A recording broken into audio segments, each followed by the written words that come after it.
200 نمبر مکتوب دا امام ربانی رحمہ اللہ مولا عبدالغفور سمرقندی رحمہ اللہ تعالی پدی مکتوب شریف کے دو خبریں کہیں یو دا دنیا مذمت بیان ہے کہ دنیا بیکار شد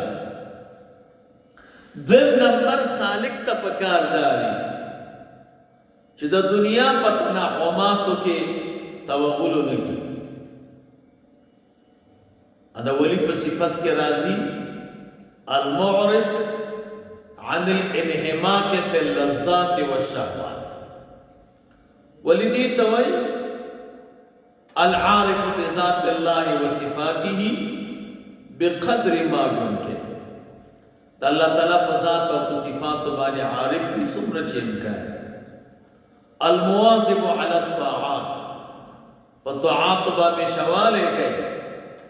المعرض عن الانحماق فی اللذات والشہوات دا مبالغین دخولنا لذات و شہوات کی بے اعراض کروں کی ندی مکتوب کے امام ربانی رحمہ اللہ وائے سالک بد دنیا تا نعماتو کی تدی پدخول کے ڈیر مبالغہ نکے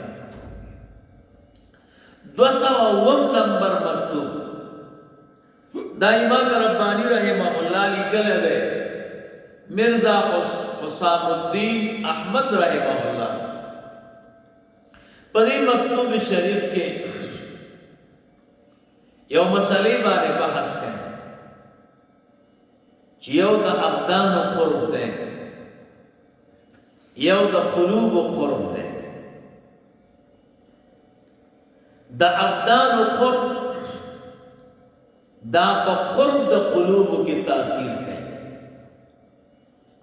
یو سڑے وہی کرنا تو بخپل کور کے ناس سے مولتب ذکر کوم تو زبادہ نیکان و مجلس تس ضرورت ہے اللہ اللہ راضی منگو تاسو تم خلق ہوئی قرآن کریم میں یاد دے تلاوت بکوم درود شریف بوائے ذکر بکوم تو دا اولیاء و دا بزرگان و مجلس کی ضرورت سدے امام ربانی رحمہ اللہ فرمائی دغا طاعات و اعمال دی کہ قرب القلوب پروت ہے قرب الابدان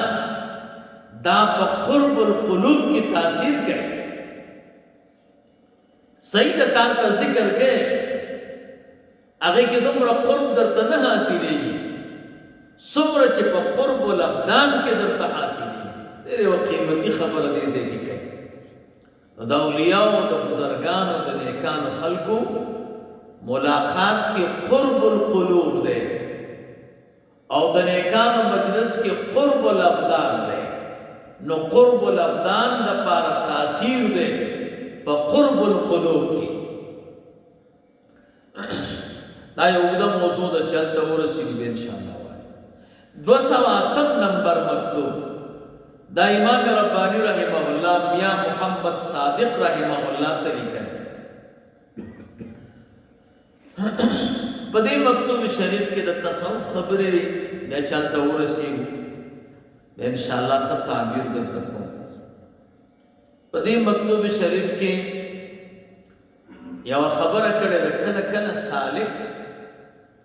زان دا انبیاء کو مقامات کی کل کل داسی شی چزان دا انبیاء دا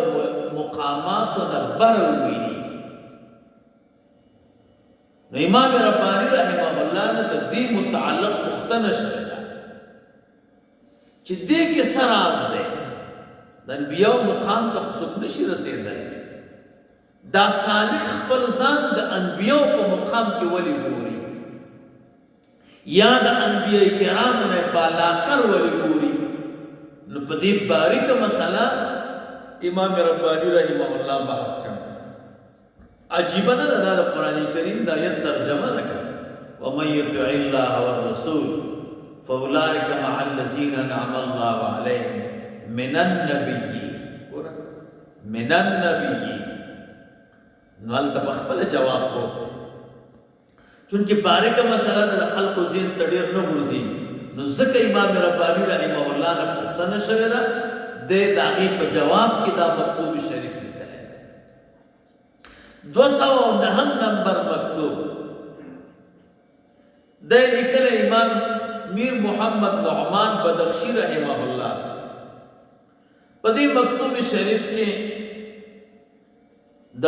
المبدأ والمعاد د دې رسالې متعلق څه عبارات دي سخت د هغې پوښتنه ته شوې ده دغه عباراتو په حل کې دا مکتوب شریف لیکلی 210 نمبر مکتوب دا ملا شکیبی اصفهانی رحمه الله تا لیکل په دې مکتوب شریف کې دو خبرو باندې بحث کوي یو د نفحات الانس د یو عبارت متعلق د پوښتنه شوې ده امام رباني رحمه الله دا غي شرح ورته لیکل دویم سالکانو ته ضروری نصیحتونه کړې دي چې هر سالک ته د دې نصیحتونو نه لابودی ده نو دې دو خبرو باندې دا مکتوب شریف اللهم صل علی سیدنا ومولانا محمد وعلى آل سيدنا ومولانا محمد وبارك وسلم وصل عليه الحمد لله رب العالمين والعاقبة للمتقين والصلاة والسلام على رسوله محمد وآله وأصحابه أجمعين خدا اسلام و دین تا محبوب اسلام را تعمل آسان رسول الله مبارک صلی اللہ علیہ وسلم روح منور زمون خوشان نغب سنت را تعمل آسان ملک سے مبارک تا صحت کامل و عاجل نصیب درجات عالی کی عمر کی اور برکتنا واجب خدا دانی عمر زمون تر حیات پوری ذات دائم و مستمر و گرزه ملک سے مبارک نت رسول اللہ مبارک صلی اللہ علیہ وسلم پوری سمر مشایخ د سلوک و د طریقت او ائمه د شریعت د ټولو درجات عالی کی نسبتونه په کامل او جمن ته نصیب وګرځي الہ العالمین دا دربار تر قیام د قیامت پورې دائم او مستمر وګرځي د شریعت او د سلوک او د تصوف چینه او ورځي سلور و اکناف و اطراف د عالم تر نصیرات کی ملنگ سے مبارک دا بچی علماء مجتہدین اخص اولیاء و صفون کے ورځي سمر متعلقین چې د دې دربار د حاضرین غایبین حیات امات الہ العالمین اخص اولیاء و صفون کے ودره یشری گناهونه راته معاف کی باقی یو آن د خپل ځان نوافل وکړي څومره مردگان چې وفات شوي زمونږ د والد صاحب سره ملنګ صاحب مبارک د والدینو سره ټولو درجات عالي کړي قرب در قرب نصیب کړي قبرونه د جنت الفردوس باندې چاوداس کړي څومره مریضان چې د خدای شفای کامل او عاجل ورته نصیب کړي چا څومره حاجات دي که د دنیا دي او که د آخرت دي او د شریعت محمدي برابر دی هغه ټول پوره وګرځي وصلى الله تعالى جزاكم الله خير